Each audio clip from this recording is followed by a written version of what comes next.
Hi. Hi. Hello. నమస్తే. Welcome to Srinivas me channel. ఈరోజు ఈ వీడియోలో మనం రీసెంట్‌గా రైల్వే కండక్ట్ చేసినటువంటి ఆర్ఆర్‌బీ, ఏఎల్‌పీ, జేఈ, ఆర్‌పీఎఫ్ఎస్ఐ అండ్ అదేవిధంగా టెక్నీషియన్ గ్రేడ్ 3లో అడిగినటువంటి జనరల్ సైన్స్ యొక్క క్వెషన్స్ యొక్క డిస్కషన్‌లో భాగంగా ఈరోజు ఈ వీడియోలో మనం ఫిజిక్స్ సంబంధించినటువంటి షిఫ్ట్ వైస్ క్వెషన్స్ యొక్క డిస్కషన్‌లో భాగంగా పార్ట్ 4 యొక్క డేటాను డిస్కస్ చేద్దాం. Let's get in your video. Already మనం ప్రీవియస్‌గా 3 పార్ట్స్‌లో క్వెషన్స్ అయితే డిస్కస్ చేసుకోవడం జరిగింది. ఎవరైతే ఇంకా ఇక ప్రీవియస్ 3 క్లాసెస్ చూడలేదో వాళ్ళందరూ కూడా ఇక్కడ కనిపిస్తున్నటువంటి ఐ కార్డ్‌లో వీడియో డిస్క్రిప్షన్‌లో లేదంటే మన యొక్క జనరల్ సైన్స్ అనేటటువంటి ట్యాబ్ నుంచి మీరైతే గ్యాదర్ చేసుకోండి. సో ఇప్పుడు మనం పార్ట్ 4 సంబంధించినటువంటి క్వెషన్స్‌లోకి వెళ్ళిపోదాం. So today first question if the length of the conductor is tripled keeping other factors same the resistance of the conductor will be. ఓకేనా. సో మన దగ్గర ఒక కండక్టర్ ఉంది. అయితే ఏం చేసిండు దాని యొక్క లెంత్‌ని 3 టైమ్స్ చేసిండట. ఓకే. సో ఈ విధంగా చేస్తే వాహకం యొక్క నిరోధం ఈ విధంగా ఉంటుంది. సో ఇది ఆల్రెడీ మనం గతంలో డిస్కస్ చేసుకున్నటువంటి క్వెషనే. ఓకేనా. It is a repeated question. So ఏమైంది లెంత్ పెరిగింది. ఓకేనా. మనకు కండక్టర్ యొక్క లెంత్ పెరిగినట్లయితే రెసిస్టెన్స్ కూడా పెరుగుతుంది. ఒకవేళ క్రాస్ సెక్షనల్ ఏరియా పెరిగిందనుకోండి. ఓకేనా. అడ్డుకోత వైశాల్యం పెరిగిందనుకోండి. రెసిస్టెన్స్ ఏమవుతుంది ఆటోమేటిక్‌గా తగ్గుతుంది. సో ఇక్కడ ఏమన్నాడు మనకిక్కడ కండక్టర్ అనేది పెరిగింది. అంటే వాహకం అనేది పెరిగింది. కాబట్టి రెసిస్టెన్స్ ఏమవుతుంది పెరుగుతుంది. సో ఇది ఎన్ని రెట్లయితే అన్ని రెట్లయితది. So what is our answer? Triple అంటే మూడింతలైతది. ఓకేనా. కండక్టర్ పెరిగితే రెసిస్టెన్స్ కూడా మూడింతలైతది. So what is our answer? Option B is our answer. Next question which of the following conditions is required to have the value of displacement of a object is 0. So first of all మనకి తెలుసుకోవాలని అంటే displacement అంటే ఏంటిదో తెలవాలి. Displacement అంటే ఏంటిది? The shortest distance between the starting point and ending point. ఓకేనా. ఈ రెండింటి మధ్య ఉండేటటువంటి డిస్టెన్స్‌ని మనం ఇక్కడ డిస్ప్లేస్మెంట్‌గా తీసుకుంటాం. ఓకే. ఇది 0 ఎప్పుడైతది? ఈ రెండింటి మధ్య దూరం అనేది 0 అయినప్పుడు మనకేమైతది? దాని వాల్యూ అనేది 0 అవుతది. సో దాన్ని బట్టి ఇక్కడ ఆప్షన్ చూడండి. When the initial and final positions of the object is same. ఓకేనా. సో ప్రారంభమైనటువంటి స్థానము అంతిమ స్థానం లేదా తుది స్థానం రెండు ఒకటైతే డిస్టెన్స్ ఏమవుతుంది 0 అవుతుంది. కాబట్టి ఇది right answer. And next remaining 3 కూడా చూడండి ఒకసారి. డిస్టెన్స్ ట్రావెల్డ్ డిస్ప్లేస్మెంట్ రెండు ఈక్వల్ కాదు కదా. మనకి ఇక్కడ అడిగిన డిస్ప్లేస్మెంట్ 0 ఎప్పుడు అవుతుందని లెస్ దెన్ అన్నాడు. ఇది కూడా కాదు. అండ్ నెక్స్ట్ గ్రేటర్ దెన్ ఇది కూడా కాదు. సరే ఈ 3 సంబంధమే లేవు. So what is our answer? Option A is our answer. So మనకు బేసిక్స్ తెలవాలి. What is displacement, what is distance and what is acceleration, what is velocity, speed అంటే ఏంటిది అండ్ అదేవిధంగా మనకు స్ట్రెస్ అంటే ఏంటి, స్ట్రెయిన్ అంటే ఏంటి, ఇట్లాంటి పదాల గురించి అవగాహన ఉంటే ఈజీగా మనం ఆన్సర్ చేయొచ్చు. Okay. And next question for current carrying circular loop the field strength is. ఓకేనా. సో మన దగ్గర ఒక సర్క్యులర్ లూప్ ఉందంటే ఓకే దాంట్లో ఫీల్డ్ స్ట్రెంత్ ఏ విధంగా ఉంటుంది మనకు maximum at the centre, maximum at the periphery, undetermined at the periphery, minimum at the centre. So ఎట్లా ఉంటది? మనం ఒక వైర్ తీసుకుంటే వైర్‌లో మనకు ఎలక్ట్రిసిటీ పాస్ అవుతున్నప్పుడు దాని చుట్టూ ఎలక్ట్రిక్ మ్యాగ్నెటిక్ ఏర్పడుతది. సెంటర్‌లో ఎక్కువ ఉంటది. కార్నర్‌కి వచ్చేసరికి తక్కువ ఉంటది. సో ఇక్కడ ఏంటిది? కేంద్రంలో గరిష్టం అంటే సెంటర్‌లో maximum. So what is our answer? Option A is our answer. Remaining వాటి గురించి మనకు అవసరం లేదు. వీటన్నిటి గురించినటువంటి డీటెయిల్ ఎక్స్‌ప్లనేషన్ ఆల్రెడీ మీకైతే మెటీరియల్ రూపంలో అందించడం జరిగింది కాబట్టి ఇక్కడ మనం ఫటాఫట్ క్వెషన్స్‌ని డిస్కస్ చేసుకుంటున్నాం. ఓకేనా. Next question the distance between the pole and focus of a spherical mirror అంటే గోళాకార దర్పణానికి సంబంధించి in terms of radius of curvature k is equal to. ఓకేనా. రేడియస్ ఆఫ్ కర్వేచర్ గురించి ఇక్కడ మనకు పాయింట్ అయితే రావడం జరిగింది. ఇక్కడ మనకు ధ్రువం మరియు కేంద్రకం దాని మధ్య ఉండేటటువంటి దూరము ఏమవుతుంది? r/2 r/4 2r r చేయండి. దీనికి సంబంధించి మనకు డయాగ్రామ్ ఐడియా ఉంటేనే ఈ క్వెషన్స్ ఆన్సర్ అయితే చేయగలం. సో డయాగ్రామ్ గురించి ఆలోచించండి ఏ విధంగా వస్తుంది అనేది. కనీసం అట్లీస్ట్ పోల్ అంటే ఏంటిది? సో ఏమవుతుంది చెప్పండి. సో మనకి ఇక్కడ అడిగింది spherical mirror. So for example ఇప్పుడు మనం కాన్కేవ్ తీసుకుందాం. ఓకే. సో ఒక సర్కిల్ డ్రా చేయాలంటే మనకు ఒక సెంటర్ కావాలి. ఓకే. సో దీన్ని మనం సి అనుకుంటాం. సో సెంటర్ నుంచి ఈ పొజిషన్ అంటే మామూలుగా మనం ఒక పాయింట్ పెట్టేసుకున్నాం. ఒక పాయింట్ పెట్టేసుకొని కొంత రేడియస్ తీసుకున్నాం సార్. ఓకే. కొంత రేడియస్ తీసుకొని ఒక సర్కిల్‌ని డ్రా చేసినాం అనుకోండి. రఫ్‌గా చెప్తున్నా. సో ఇదేమవుతది? ఇది ఆర్ అయితది. అవునా? ఇది ఆర్ అయితది. సో ఇక్కడ ఉండేటటువంటి పాయింట్ ఏమంటున్నాం మనం ఈ యొక్క స్పెరికల్ మిర్రర్స్‌లో పి అంటున్నాం. ఓకే. సో ఇక్కడ అడిగింది ఏంది మనకు centre of curvature K base పైన. అయితే మనకి ఇక్కడ ఈ ఫోకస్కి పోల్కి సంబంధించి మరి ఫోకస్ ఎక్కడ ఉంటుంది సార్? ఇక్కడ ఉంటుంది. సో ఇది మొత్తం ఆర్ అయిందంట. సో ఇక్కడి నుంచి ఇక్కడికి ఏమవుతుంది సార్ చెప్పండి? r/2. So what is our answer? Option A is our answer. So diagrams మన మైండ్లో ఉండాలి. డయాగ్రామ్స్ మన మైండ్లో ఉండాలి అంటే క్లాసెస్ క్లియర్గా వినాలి. ఎన్సీఆర్టీ క్లాసెస్ ఏదైతే మనం ఇచ్చినామో అవన్నీ మీరు వింటే పర్ఫెక్ట్గా మీరైతే ఆన్సర్ చేయగలరు. సెంటర్ ఆఫ్ కర్వేచర్ అంటే మనం ఒక సెంటర్ అంటే ఒక సర్కిల్ డ్రా చేయడానికి తీసుకునేటటువంటి మధ్య బిందువుని ఇక్కడ సెంటర్గా మనం తీసుకుంటాము. ఏ పాయింట్ అయితే మనకి ఇక్కడ క్రియేట్ అవుతుందో ఈ యొక్క కర్వేచర్కి దాన్ని మనం పోల్గా తీసుకుంటాము. ఆ విధంగా మనం డ్రా చేసుకుంటే మనకు ఫోకస్ ఇవన్నీ కూడా వచ్చేస్తాయి. Okay. And next question. The kinetic energy possessed by A body of mass 2 kg is 100 joule. The velocity of the body will be. So మనకు అడిగింది ఇది వస్తువు యొక్క వేగం. మనకి ఇచ్చినటువంటి డేటా ఏంటిది? గతి శక్తి అంటే కైనెటిక్ ఎనర్జీ ఇవ్వడం జరిగింది. ఓకే. కైనెటిక్ ఎనర్జీ ఎంత? 100 జౌల్స్. వేగం అడిగిండు. ఆప్షన్స్ అన్నింటిలో కూడా మనకు మీటర్ పర్ సెకండ్ ఉంది. ఓకే. సో దట్ మీన్స్ మనం సింపుల్గా చేసేయచ్చు. అండ్ నెక్స్ట్ మనకు మాస్ ఇవ్వడం జరిగింది. ఎంత మాస్ ఎంత ఇచ్చేసిండు? 2 kg. డేటా ఉంది. ఆన్సర్ చేయండి. మాస్ ఉంది, కేయూ ఉంది, మనకు కావాల్సింది వి కావాలి. ఈ మూడింటి రిలేషన్ బేస్ పైన ఏమన్నా ఫార్ములా ఉందా చెప్పండి? ఫార్ములా ఏంటిది? K equals half M V square. Okay. Formula ఏంటి సార్? కేఈ కైనెటిక్ ఎనర్జీ లేదా గతి శక్తి. ఏంటి ఫార్ములా ఏంటి? Half MV square. మాస్ ఉంది ఎంత? 2 అండ్ ఇక్కడ 1/2 ఉంది కదా ఇంటూ వి తెలవాలి కదా. వి నేను రాయొచ్చు. V into V రాసుకోవచ్చా? Kinetic energy ఎంత? 100. ఓకే. 2కి 2కి cancel. V into V square. So V square లేదా వి ఇంటూ వి అట్లా తీసేసుకుని ఇదేమైంది? వి ఈక్వల్స్ టు 10 అవుతుంది. Okay. V into V square అనుకోండి. స్క్వేర్కి ఇది క్యాన్సిల్ అయితే ఏమవుతుంది? 10 స్క్వేర్ రాసుకోవచ్చు కదా. V square equals to 10 square. Cancel చేస్తే మనకు వి ఈక్వల్స్ టు 10 వచ్చేస్తుంది. మనకు అల్టిమేట్గా కావాల్సిన వస్తువు యొక్క వేగం, velocity of the body, that is 10 metre per second. So what is our answer? Option A is our answer. So మనం ఇప్పటికే 3 పార్ట్స్ క్లాసెస్ డిస్కస్ చేసుకున్నాం కాబట్టి ఇవన్నీ కూడా మనం ఫాస్ట్గా వెళ్ళిపోదాం. Okay. And next question. The ball of mass 0.5 kg is thrown vertically upwards. చూడండి, వర్టికల్లీ అప్వర్డ్స్ అంటే పైకి విసిరేసిండు. And it rises to a height of 20 meters. ఎంత హైట్ చేరుకుందంట? 20 meters హైట్కి చేరుకుందంట. The initial velocity of the ball is. So మన g equals to 10 metre per second square అనేది ఇవ్వడం జరిగింది.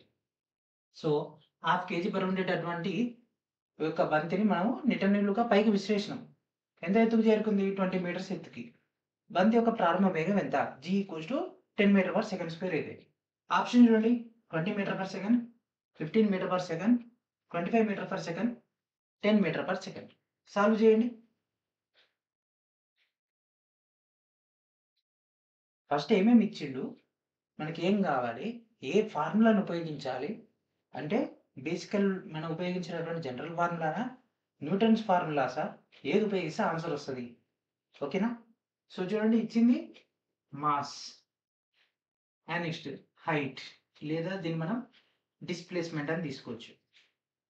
Vertical displacement. మనకు ప్రారంభ వేగం అంటే తొలి వేగం.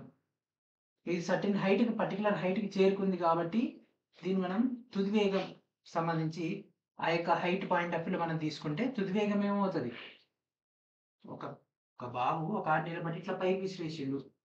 ఈ హైట్ అంట 20 అంట. సో ఇక్కడ స్టార్టింగ్లో ఎంత ఉంటుంది? పాయింట్ 0 ఉంటే పైకి వచ్చరికి 20 meters. సేమ్ ఇక్కడ ఇనిషియల్ వెలాసిటీ యూ ఎంత అని అడుగుతుంది. సో ఇక్కడికి వచ్చరికి ఫైనల్ వెలాసిటీ ఏమవుతుంది? ఆ యొక్క సర్టెన్ హైట్ చేరుకోగానే 0 అవుతుంది కదా. ఈ విధంగా మనం డయాగ్రామ్ డ్రా చేసుకుంటే ఈజీగా ఆన్సర్ చేయొచ్చు. సో దీనికి ఉన్నటువంటి పాయింట్స్ ప్రకారంగా మనకు న్యూటన్స్ లా ఆఫ్ మోషన్లో 3 ఫార్ములాస్ ఉంటాయి. V equals to u plus a t, s equals to u t plus half a t square, ఇంకోటి v square minus u square equals to 2as. ఏది ఉపయోగిద్దాం చెప్పండి? మనకి యూ వాల్యూ కావాలి. So I will take v square minus u square equals to 2as. V square minus u square equals to 2as. So v value తెలుసు, v equals to 0. ఎందుకంటే దాని యొక్క తుది వేగం ఎంత 0. సో 0 స్క్వేర్ అంటే 0 minus u square that equals to 2. Acceleration ఎంత? ఏ అన్న జీ అన్న ఒకటి. Acceleration due to gravity 10. ఇక్కడ డిస్ప్లేస్మెంట్ ఎంత? 20 vertical displacement. Okay, 20 into 2 40, 40 into 10 ఏమవుతుంది? 400. Okay,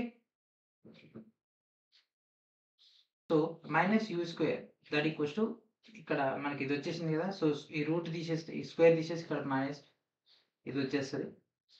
minus you that equals to 20. Okay, so ఇక్కడ ఏమైంది? You equals to minus 20. So ఈ విధంగా చేసినాం. మరి ఇది కరెక్టేనా? ఆప్షన్స్లో నాకు ఎక్కడ కూడా -20 కనిపించట్లేదు. ఓకే, ఆప్షన్స్లో ఎక్కడ కూడా -20 కనిపించట్లేదు. నేను చేసిన ప్రొసీజర్ తప్ప? ఎస్. ఎక్కడ మనం మిస్టేక్ చేసినామంటే చూడండి, ఎందుకు నేను మెన్షన్ చేస్తున్నాను. ఇప్పుడు ఇక్కడ ఎత్తుకు ఎగరవేశారు అంటే కింద నుంచి పైకి వెళ్ళింది. సో జీ వాల్యూ ఏమవుతుంది? మైనస్ అవుతుంది. ఒక వస్తువు కనుక పైకి వెళ్ళినట్లయితే జీ వాల్యూ అనేది మైనస్ అవుతుంది. అంటే -10. ఒక వస్తువు స్వేచ్ఛాపతనం తిరిగి అంటే స్వేచ్ఛాపతన వస్తువు లెక్క ఉంటే అంటే పైనుంచి కిందికి వస్తే జీ వాల్యూ అనేది పాజిటివ్ అవుతుంది. ఓకే, మనం ఏం చేసినాము? జీని కన్వర్షన్ చేయకుండానే అంటే మైనస్ని ఇంప్లిమెంటేషన్ చేయకుండానే ఈ డేటా తీసుకున్నాం. దీనివల్ల మనకి ఏమైంది? ఆన్సర్ అనేది రాంగ్ వస్తుంది. సో ఇక్కడ ఏం చేయాలి మనం? జీని మైనస్ తీసుకుంటే -10. సో మైనస్కి మైనస్ క్యాన్సిల్ చేసేస్తే ఇది క్యాన్సిల్ అయిపోతే ఆటోమేటిక్ ఏమవుతుంది? You equals to 20. So you value ఎంత? తొలి వేగం ఎంత? 20 మీటర్ పర్ సెకండ్. సో అది ఎంత సమయం ప్రయాణించింది చెప్పండి? ఎంత సమయం ప్రయాణించింది చెప్పండి? ఇదంతా చేసినాం కదా. ఇప్పుడు ఇదే క్వశ్చన్కి డైరెక్ట్ ఇంకొక పాయింట్, ఎంత సమయం ప్రయాణించింది ఒకసారి చూడండి. తొలి వేగం 20 మీటర్ పర్ సెకండ్ అంటే ఒక సెకండ్కి 20 మీటర్లు ప్రయాణిస్తుందంట. అండ్ ఇక్కడ నుంచి ఇక్కడికి చేరుకునేసరికి 20 మీటర్స్ అయింది. ఆ తర్వాత పడిపోయింది. సో పడిపోయే దాని విషయం వదిలేస్తే ఇక్కడ దాకా చేరుకున్న దానికి ఎంత టైం పట్టింది? 1 సెకండ్. ఎంత? 1 second. So what is your answer? 1 second. Okay, ఒక సెకండ్ కాలంలో 20 మీటర్లు ప్రయాణించింది. ఆ 1 సెకండ్ చేరుకునేసరికి అది తన యొక్క వేగాన్ని కోల్పోయింది. So what is our answer? Option A is our answer. మనం అనుకున్న దాని ప్రకారంగా 1 second is our answer. Okay, the work done in a moving charge q across 2 points having the potential difference k is. Okay, so మనకు స్థితి వ్యత్యాసం అంటే potential difference ఉన్నటువంటి 2 పాయింట్లు ఆవేశం క్యూని తరలించేటటువంటి దానికి చేసేటటువంటి పని ఏంటిది అంటే W అడుగుతున్నాడు. QK 2QK QK/4 QK/2. Answer చేయండి. సో ఏమవుతుంది? వర్కే కదా అడిగింది. Work equals to QK. ఆవేశం into potential difference. So V బదులు మనకి ఇక్కడ ఏమి ఇచ్చిండు? K ఇచ్చేసిండు. కాబట్టి K that implies Q into K. W equals to Q into K. That means option A is our answer. Okay, ఇట్లాంటి డేటా మారుస్తాడు. ఇక్కడ V బదులు K పెట్టేసిండుగా మొత్తం కన్ఫ్యూజ్ అయిపోతాం మనం. ఓకే, అట్లా కన్ఫ్యూజ్ కాకండి. అండ్ ఇప్పటివరకు చెప్పినటువంటి క్వశ్చన్స్ తో పాటు ఇకపై మనం చెప్పబోయేటటువంటి క్వశ్చన్స్ అన్ని కూడా మీకైతే 2 PDFs ద్వారా అయితే రిలీజ్ చేయడం జరిగింది. వీడియో డిస్క్రిప్షన్ లో ఉన్నటువంటి లింక్ ద్వారా మీరైతే గ్యాదర్ చేసుకోండి. ఈ వీడియో చివరిలో కూడా వీటిని ఏ విధంగా గ్యాదర్ చేయాలో కూడా డీటెయిల్ గా డిస్కస్ చేద్దాం. Okay, and next question, consider a long current carrying solenoid. Already మనం ప్రీవియస్ క్లాస్ లోనే సోలనాయిడ్ గురించి డయాగ్రామ్ గురించి డిస్కస్ చేసుకున్నాం కదా. If the plot is the magnetic field lines inside the long current carrying solenoid when it appears. ఓకేనా? So మనకు ఈ విధంగా సోలనాయిడ్ కాయిల్ కనుక ఉంటే ఈ యొక్క ఎలక్ట్రోమాగ్నెటిక్ ఫీల్డ్ కనుక ఉన్నట్లయితే దీనికి సంబంధించినటువంటి డేటా అడుగుతున్నాడు. So tensor at the ends to increase from one end to another, uniform at all positions, denser in the middle. ఏమవుతుంది? ఎలక్ట్రోమాగ్నెటిక్ ఫీల్డ్ అనేది మనకి ఇక్కడ ఫ్లో ఆఫ్ కరెంట్ అనేది ఏమవుతుంది? అన్ని పాయింట్ల వద్ద కూడా ఏకరీతిగా అంటే యూనిఫామ్ ఎట్ ఆల్ పాయింట్స్. మరి దీనికి సంబంధించినటువంటి డీటెయిల్ ఎక్స్ప్లెనేషన్ ఆల్రెడీ మీకైతే మెటీరియల్ ఇవ్వడం జరిగింది. అండ్ నెక్స్ట్ వచ్చేటటువంటి క్లాసెస్లో కూడా ఇంకా డీటెయిల్గా వెళ్ళిపోతాం కాబట్టి ఇక్కడ అంత అవసరం లేదు. ఓకే, సోలనాయిడ్ గురించి. And next, what is the path of an object when it is uniform motion. ఓకేనా, మనకు వస్తువు సమచలనంలో ఉన్నప్పుడు దాని యొక్క మార్గం ఏ విధంగా ఉంటుంది? ఓకేనా, సమచలనంలో ఉన్నప్పుడు వృత్తము, సరళ రేఖ, పారాబోలా, దీర్ఘవృత్తాకారం. మనకు వృత్తాకార కక్ష అన్నడా? వృత్తాకార కక్ష అంటే ఈ విధంగా వస్తుంది. సో ఇక్కడ దీర్ఘవృత్తం అంటే పారాబోలా, దీర్ఘవృత్తాకారం, వృత్తం, సరళ రేఖ. ఇక్కడ ఏమన్నాడు? సమచలనంలో ఉంది, యూనిఫామ్ మోషన్ లో ఉంది, పాత్ ఆఫ్ ద ఆబ్జెక్ట్. ఏం కావచ్చు దీని యొక్క answer? Straight line. Okay, so మిగిలిన దేంట్లో కూడా మనకు యూనిఫామ్ మోషన్ అనేది పాసిబుల్ ఉండదు, ఒక్క దీంట్లో మాత్రమే. సో సరళ రేఖ is our answer. Okay, and next question, the power of a body can be measured in both kilowatt as well as watt, then the value of 1 kilowatt in terms of watt is. ఓకేనా, ఒక వస్తువు యొక్క సామర్థ్యాన్ని kilowatt అని మరియు what రెండిట్లో కూడా మనం అయితే కొలవచ్చు. అయితే వాట్ పరంగా కిలోవాట్ యొక్క విలువ ఎంత? ఓకేనా, వాట్ పరంగా కిలోవాట్ యొక్క విలువ ఎంత అని అడుగుతున్నాడు. ఓకేనా, 10,000, 10,000, 100 ఎంత అవుతుంది చెప్పండి? 1 కిలోవాట్ 1000 వాట్స్. 1 కిలోవాట్ అంటే 1000 వాట్స్. అది మన ఇంట్లో ఉపయోగించుకున్నటువంటి పవర్ ఏమంటారు? కిలో వాట్ అవర్ అనడం జరుగుతుంది. Kilo watt hour. ఓకే, అది ఎట్లా వస్తుంది? వాణిజ్యపరంగా వస్తుంది. ఓకే, సో 1000 కాబట్టి what is our answer? Option B is our answer. And next question, an object is placed between the focus and the pole of concave mirror of the image formed will be. Okay, so మనకు ఒక వస్తువును focus మరియు పుటాకార దర్పణం యొక్క ధ్రువం వద్ద ఉంచినట్లయితే, అంటే ఆ రెండింటి మధ్యలో ఉంచినట్లయితే ప్రతిబింబం ఏ విధంగా ఉంటుంది? సో దీనికి సంబంధించినటువంటి డైరెక్ట్ మీకు ఇక్కడ డేటా అందుబాటులో ఉంది. ఇది ఒకసారి చూడండి. ఒకవేళ మీకు ఇక్కడ కనిపించకపోతే మీకు ఆల్రెడీ ఇచ్చినటువంటి మెటీరియల్ కూడా దీని అయితే ప్రొవైడ్ చేయడం జరిగింది. సో ఇదేంటిది? పుటాకార దర్పణానికి సంబంధించినటువంటి డేటా. సో ఇది ఎక్కడ ఉందంటే మనకు ఇచ్చినటువంటి పాయింట్స్ లో ఫోకస్ కి మరియు పోల్ కి మధ్యలో ఉంది. సో ఇది పోలు, దీనికి సంబంధించి ఇక్కడ సెంటర్ ఆఫ్ కర్వేచర్ అండ్ ఇక్కడ ఫోకస్. ఈ రెండు మధ్య వస్తువు ఉన్నట్లయితే అది దాని యొక్క ప్రతిబింబం ఎక్కడ ఏర్పడుతుంది? దీనికి వెనక వైపు ఏర్పడడం జరుగుతుంది. ఓకేనా, వెనక వైపు ఏర్పడుతుంది. అండ్ అది కూడా వెనక సైడ్ అంటే మనకి పెద్దగా ఏర్పడుతుంది. ఓకే, దాని యొక్క పరిణామం, దాని యొక్క పరిమాణం. కానీ మనకి ఇక్కడ ఇచ్చినటువంటి దాంట్లో తీసుకుంటే, ఈ విధంగా మనం తీసుకుంటే, సో రియల్ ఇన్వర్టెడ్. సో వెనక సైడ్ పడుతుంటే మనం చూడలేం కాబట్టి ఏమవుతుంది? వర్చువల్ అవుతుంది, రియల్ కాదు. అండ్ ఇన్వర్టెడ్ కూడా కాదు, అది ఎరెక్టే. సో మనకు అది నిటారుగా అంటే ఎరెక్ట్ అండ్ ఎన్లార్జ్డ్, పెద్దగా వస్తుంది కాబట్టి. So this is our answer. ఏం అర్థం కాలేదా? మళ్ళీ ఒకసారి చెప్తే చూడండి. సో ఇమేజ్ అనేది మనకి ఇక్కడ వస్తువు అంటే ఆబ్జెక్ట్ అనేది పోల్ కి ఫోకస్ కి మధ్య పెట్టినాం. ఓకే, పెట్టేసి దాని యొక్క ప్రతిబింబం ఎక్కడ ఏర్పడుతుంది? సో దీనికి బ్యాక్ సైడ్ ఏర్పడుతుంది. బ్యాక్ సైడ్ ఏర్పడేటప్పుడు ఇది కర్వ్ ఉంది కాబట్టి అవుతుంది ఇంకా పెద్దగా ఏర్పడుతుంది. సో పెద్దగా ఏర్పడుతుంది కాబట్టి ఇక్కడ ఇచ్చిన దాంట్లో ఈ డిమినిషన్ అంటే చిన్నవి కాబట్టి ఇది రెండు పోతాయి.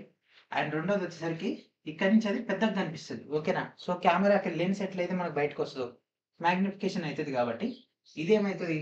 పెద్దగా వస్తుంది కాబట్టి ఎన్లార్జ్డ్ పాయింట్. అండ్ దాంతో పాటు మిర్రర్ కి బ్యాక్ సైడ్ ఏర్పడుతుంది కాబట్టి మనం చూడలేము. ఏర్పడుతుందని మనం అనుకుంటాం కానీ చూడలేము. చూడలేము కాబట్టి దట్ ఈస్ వర్చువల్. కాబట్టి రియల్ అయ్యేది లేదు. సో రెండింటిలో తీసుకుంటే ఆటోమేటిక్గా this is our answer. So ఇక్కడ మీకు ఆల్రెడీ టేబుల్ ఇవ్వడం జరిగింది. అనంత దూరంలో ఉన్నప్పుడు, సికి అవతల సైడ్ ఉన్నప్పుడు, సెంటర్ ఆఫ్ కర్వేచర్ మీద ఉన్నప్పుడు, సికి ఎఫ్ కి మధ్యలో ఉన్నప్పుడు, ఎఫ్ వద్ద ఉన్నప్పుడు, ఎఫ్ కి పీకి మధ్యలో ఉన్నప్పుడు ఈ యొక్క కండిషన్ వచ్చిందంటే మీకు పుటాకార దర్పణం అంటే కాన్కేవ్ మిర్రర్ వస్తే కాన్వెక్స్ లెన్స్ సేమ్ డేటా ఉంటుంది కాబట్టి ఒకటి నేర్చుకోండి, మిగిలిన కూడా మీకు వచ్చేస్తాయి. Okay, and next, particles of matter are continuously moving because of. So this is a repeated question. ఓకేనా, సేమ్ ఎగ్జామ్ లో రిపీట్ అయినటువంటి క్వశ్చన్. దీని యొక్క ఆన్సర్ ఏంటిది? గతిశక్తి. ఓకే, పదార్థ కణాలను నిరంతరం కదులుతుంటే దానికి గల కారణం ఏంటిది? గతిశక్తి. ఓకే,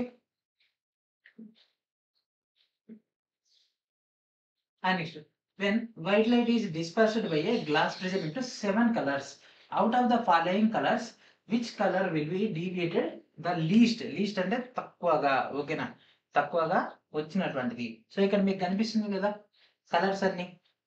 ఓకే, ఇక్కడ మీకు కలర్స్ అన్ని కనిపిస్తున్నాయి కదా. చెప్పండి ఏది తక్కువగా బెండ్ అవుతుంది? తక్కువగా బెండ్ అయింది ఏంది? రెడ్. ఓకే, మరి రెడ్ ఉంది ఆప్షన్లా. Indigo, yellow, blue, green. Blue, green, yellow, indigo. ఏది ఏది తక్కువ బెండ్ అవుతుంది? ఫస్ట్ రెడ్ తర్వాత ఆరెంజ్ తక్కువగా, ఆరెంజ్ కంటే కొద్దిగా ఎక్కువగా పసుపు అంటే ఎల్లో. ఈ డయాగ్రామ్ మీ మైండ్లో ఉండాలి. విబ్జిఆర్, ఓకే, VIBGYOR ఇది ఒక్కటి మీ మైండ్లో ఉందనుకోండి అయిపోతుంది. ఓకే, విబ్జిఆర్ అనేది గుర్తుండాలి. ఆర్ అంటే లీస్ట్, వి అంటే వైలెట్ అంటే ఎక్కువగా బెండ్ అయి వస్తుంది. Okay, so what is our answer? Option B is our answer. When an object falls under gravity the object experiences. ఇది కూడా రిపీటెడ్ క్వశ్చనే. ఓకే, కొద్దిగా చేంజెస్ చేసేసి రిపీట్ చేసేసిండు. an acceleration and deceleration, a force only when it hits the surface of the earth, no external force. ఒక వస్తువు అనేది స్వేచ్ఛా పతనంగా అంటే మనకు గురుత్వ శక్తి ఏదైతే ఉంటుందో గురుత్వాకర్షణ ఇంప్లిమెంటేషన్ అవుతున్నప్పుడు ఏమవుతుంది? ఆటోమేటిక్గా డౌన్ వచ్చేటప్పుడు దాని యొక్క వేగంలో మార్పు వస్తుంది. వేగంలో మార్పు వచ్చిందంటే త్వరణమే. That means option A is our answer. Option A is our answer. ఇవన్నీ కూడా ఇట్లా చూసి ఆన్సర్ చేసే క్వశ్చన్స్ ఇవన్నీ కూడా. ఓకేనా, చూడడం ఆన్సర్ చేసేయడం. And next, when a motor car makes a sharp turn at a high speed. ఓకేనా, సో ఒక కార్ అనేది వేగంగా ఈ విధంగా వస్తున్నారు, వచ్చేసి సడన్ ఇట్లా టర్న్ తీసుకుంటే we tend to get thrown to one side. ఓకేనా, మనందరం ఏదో ఇదే డైరెక్షన్ వెళ్ళాలని ట్రై చేసి ఇంకో సైడ్ మనం వంగుతాం.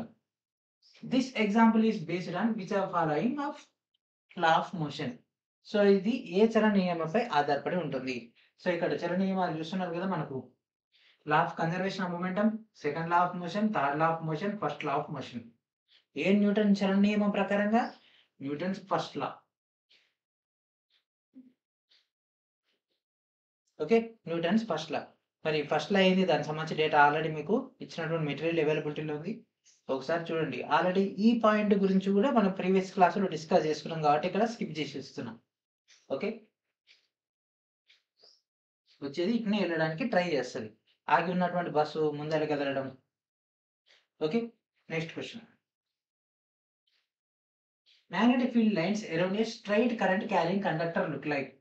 ఓకేనా, సో మనకు ఒక స్ట్రైట్ కరెంట్ క్యారింగ్ కండక్టర్లో ఈ విధంగా ఉంటాయి. సరళ విద్యుత్ ప్రవాహ వాహకం చుట్టూ అయస్కాంత క్షేత్ర రేఖలు ఈ విధంగా ఉంటాయి. సరళ రేఖలు, దీర్ఘవృత్తాకారం, హైపర్బోలాలు, కేంద్రీకృతమైనటువంటి వృత్తాలు, కాన్సెంట్రిక్ సర్కిల్స్. చెప్పండి, దీనికి ఆన్సర్ ఏమైతుంది? చెప్పండి, ఆన్సర్ ఏమవుతుంది? కాన్సెంట్రిక్ సర్కిల్స్ అయితే. ఆంపియర్స్ లా ప్రకారంగా మనకు ఈ విధంగా ఉన్నట్లయితే దీని చుట్టూ ఈ విధంగా వృత్తాలు అనేవి ఏర్పడుతుంది. ఓకే, సో ఇట్లా మనకు రేఖలు అయితే ఉండడం జరుగుతుంది. అంటే యాక్చువల్గా ఇట్లా ఉండవు, ఇట్లా ఉన్నట్లయితే ఇట్లా ఉంటాయి.